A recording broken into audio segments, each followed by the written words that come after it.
Now, there's one more session before lunch. You have to really pray and hope that Harold Wilhelm is able to join us after lunch. Otherwise, you get another 45 minutes of Brexit after lunch. And nobody wants that. So let's hope Harold makes it. Now, based on what we just described around Brexit, it could leave you feeling, well, this is just impossible. This is just ridiculous. How can we possibly hope to try and make sense of this? But I want to introduce you to our next speaker, who is somebody who's demonstrated that what appears to be impossible has very much been made possible. With that, I'd like to introduce Salim Ejnaïni.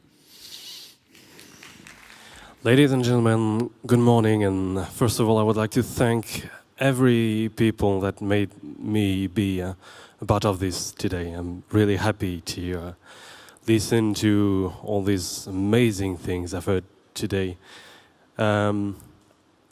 Well, yes, impossible is a good issue, and I think it's something that possibly make all of us stand frozen in terror without being able to, say what we can possibly do and what we really can't fix and do. So to start with, this is actually a flight, so it's my pleasure to be your first blind pilot today. And you will see that's, well, it's not only a joke. I'll start with an announcement, and I'm sorry because probably some of you are going to be shocked about this, but we're all different. Yeah, that's true. Each and every of you are different. If you watch on your left side, on your right side, you will face to someone different, not only with the face, with the body, with the mind, but also with the experience. The experience, I think, is the twisted way that shows you what you could successfully do and in what you failed. Well, I have to tell you that for some people, I shouldn't be here today because I should be dead. I should be dead because when I was 6 months, the doctors discovered in my eyes, well, a cancer. It started with only strange light reflections, like cat's eyes, like they said. Quite cute, but cancer is not. And, well, my parents didn't understand anything about cancer. They were really young, and they had to trust the medical team in what we had to do to fix that. And the first thing is, for the doctors, the most important thing was to fight for my life. And for my parents, one thing, basically very important, was to make me be able to see a bit before I get blind. It was impossible for my mother to think that I could get down for the operation with the light and come up after in the deep dark. The doctors couldn't understand that first, but she fought for that. It was impossible to give up. And that's what she actually asked them, and, well, she decided so.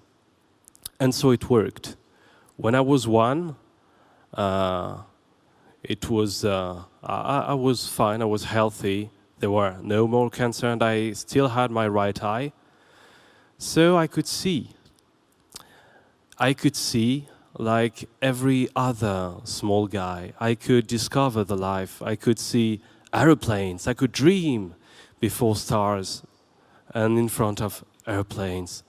It was a great thing and a great present, and I think it gives me today the chance to have something in common with everyone outside, with everyone who, remember, is different. I was 4 when I told my mother, "Mommy, when I grow up, I want to be a pilot."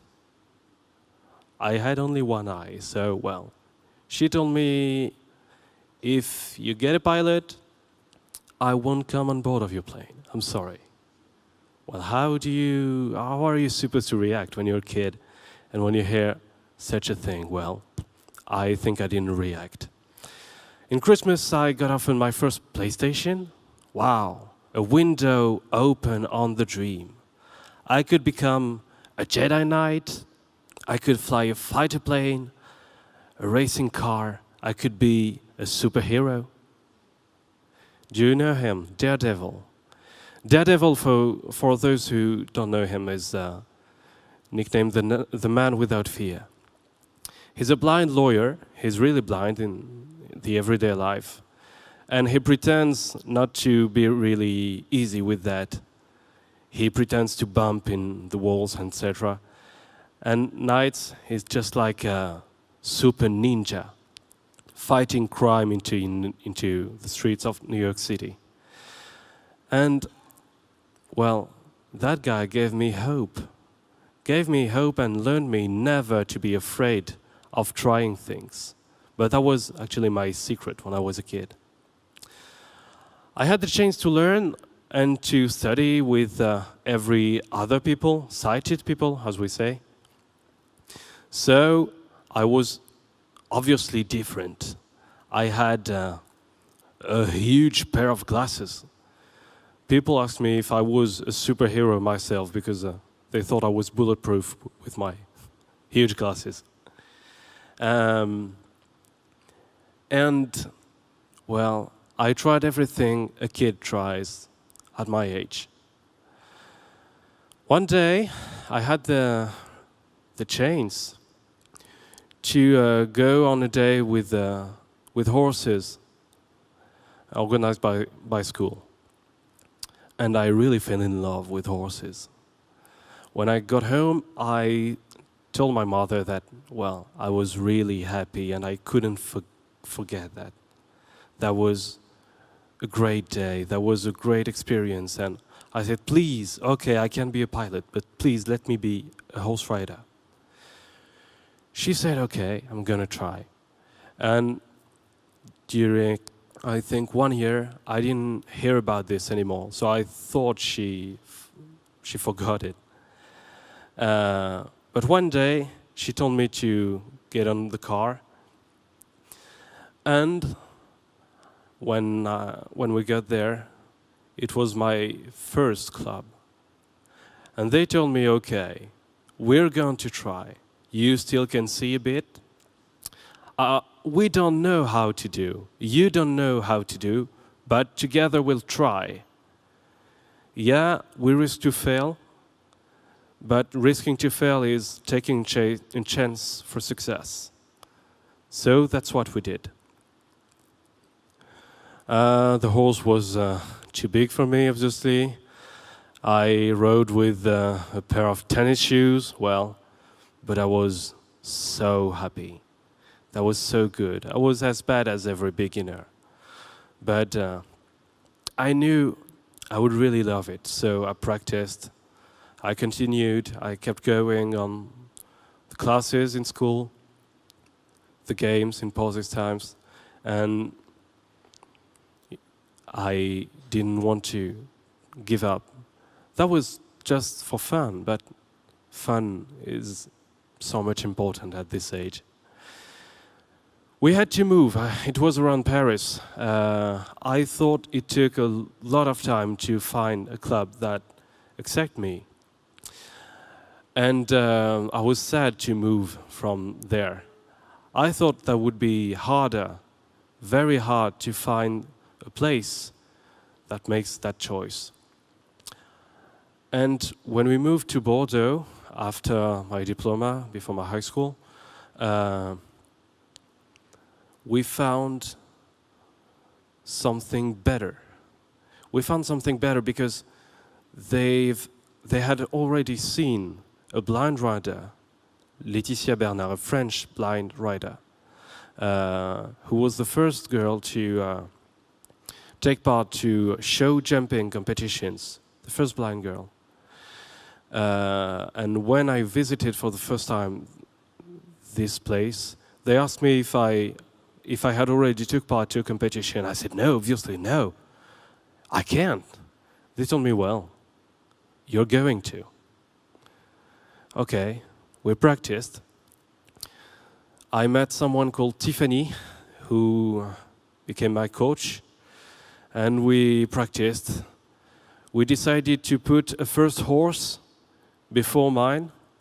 She rode before me, and she was guiding me with her voice. And so we took part to show jumping competitions. We ran, I think, 4, 5, 6, 7 seasons. We had 2, 3, 4 victories. We had many, many great moments. And, well, it made me think that, well, probably everything is possible. When I was a kid, you know, I could dream about everything, but the thing is, in high school, I faced so many teachers who thought that nothing is possible but what they first think when they see me.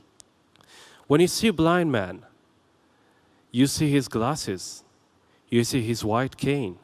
They saw my Braille papers, huge papers. They saw my Braille computer. You know, teachers like to go over your shoulder and check what you're writing, if there's any mistake. They couldn't do this with me. So they were very sad, and they kept thinking I was cheating, but I was not. And, well, it was a bit of a fight to make them understand that I was just a student. I was only a student. So I had to be a student on the week, be a horse rider, more and more famous on weekends, on very big show jumping competitions. And after I got my diploma, I studied literature in high school because they thought I couldn't study sciences. I was fond of science. But I thought blind man can do this. After that, I wanted to be a physiotherapist. And to be a physiotherapist, you have to study science. So I got, first, before I study for this, I got my diploma, S, you know, for French-speaking people here, in sciences. So I showed them that a blind man can study sciences.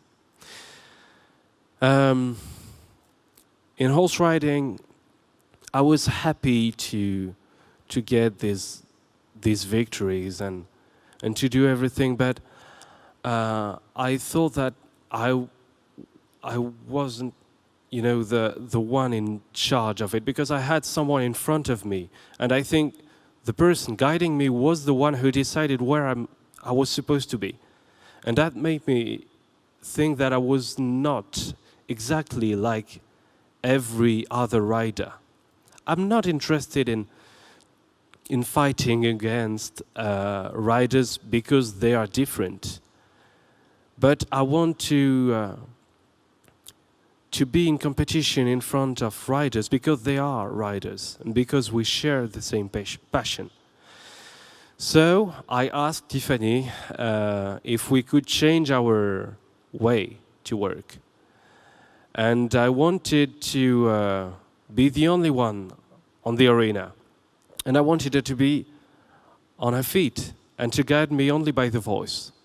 And that's what happened. I was alone with my horse. We decided where to go, only with information around me to tell me where I am and where is the ideal way to go. Many people were involved in what you see right now, just like Guillaume Canet, a famous rider and actor, French actor. You have Philippe Rosier, a member of the French gold medalist team in show jumping in Rio, the Olympic Games of Rio in 2016.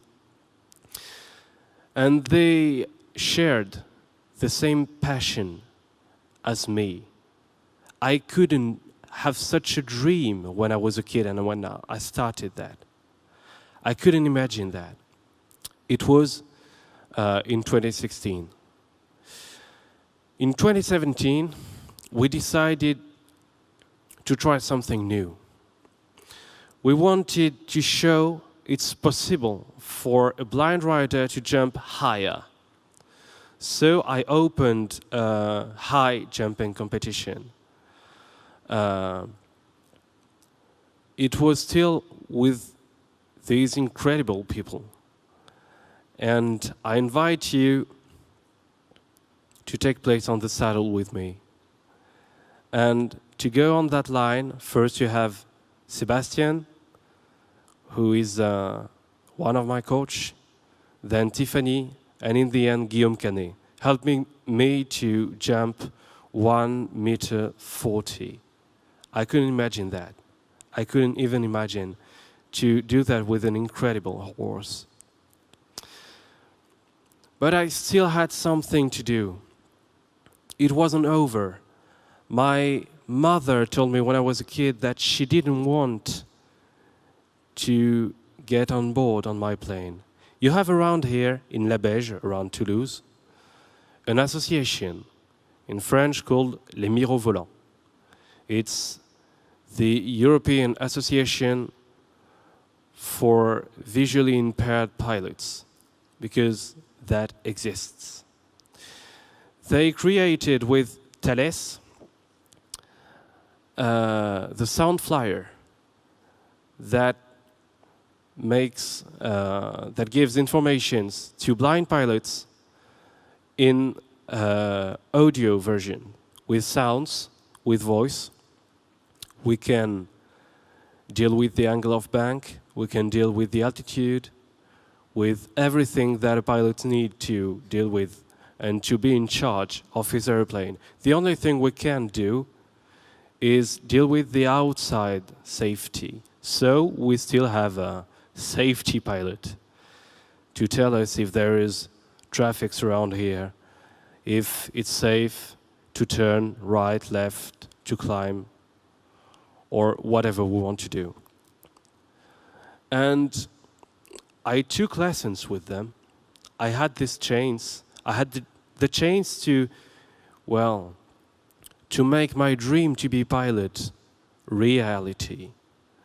And when I was good enough for flying an airplane, I told her, please, mommy, come on board and sit with me. So we took off from Saintes in Robin DR400, and we went around Fort Boyard, and we had an amazing flight with my mother not telling me anything because she couldn't realize, she couldn't believe that her son was driving her in the air over the water.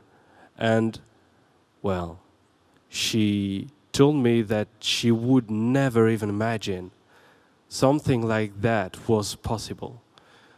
So I told her, yeah, some things are impossible. I can drive a car. Probably one day cars will drive me. But I can fly you in an airplane.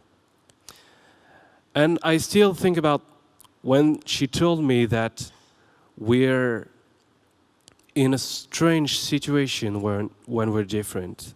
We know something more about humanity. When you are the only one to see an issue, to give an alert for something that is not supposed to be like it is, well, the group prefers to put you beside. And that's what sometimes happened to me, because I knew some things were possible. But the people in charge, well, I had to convince them that I could do things. And when I think about when she told me that she wouldn't get on board on my plane, she was sure about this. I was sure about this after that. But I remember that, like, well, telling me probably no one's going to get your issues. You're blind, but probably the world is going to get blind to your issues. You will have to explain them. You will have to try and to try and to try again until the success. Sometimes they will think many things are impossible, even if you do everything you do in your life.